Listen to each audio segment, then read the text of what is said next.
So I always get this comment that when you're fasting, you're starving, okay?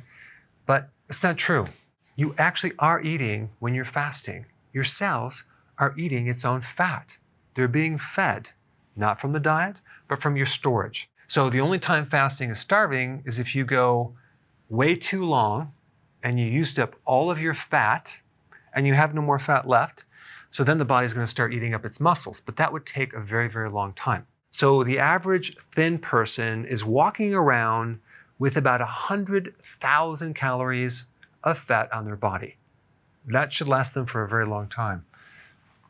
So fat will give us glycerol and fatty acids, and these two will turn into ketones, but certain parts of your body can definitely run on fatty acids. In fact, 60% of the fuel used when you're fasting is fatty acids, so it can use that. And as far as the brain is concerned, 2/3 of the fuel can be ketones, and 1/3 will be glucose.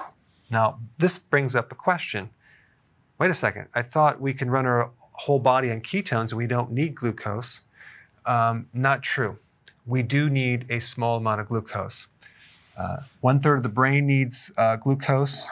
The red blood cells need glucose. And certain parts of the kidney need glucose.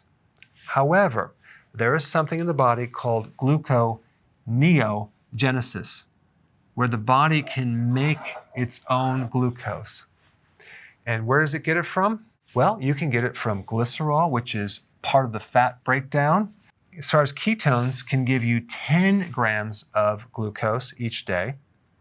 Recycled lactate, which is a different type of fuel, you can get up to 40 grams of glucose a day from that.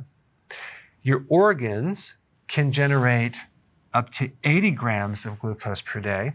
And lastly, alanine, which is an amino acid from your muscles, can provide up to 15 grams of glucose per day. Now, realize this would only occur if you run out of this, because when you do fasting, your body protects against the loss of muscle.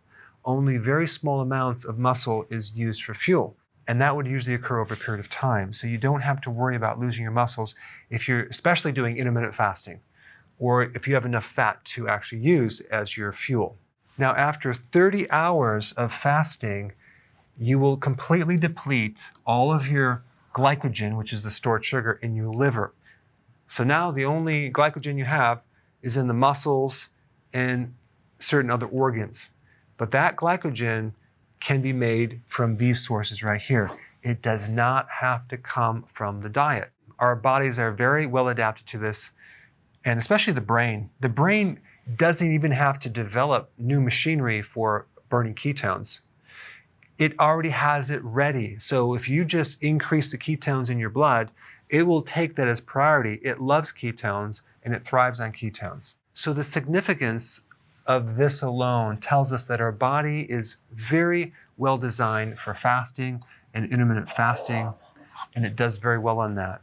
It doesn't do good on the frequent meals and the snacks through the day. And I just wanted to create this video to let people know that your cells are actually eating when you're not eating. Thanks for watching.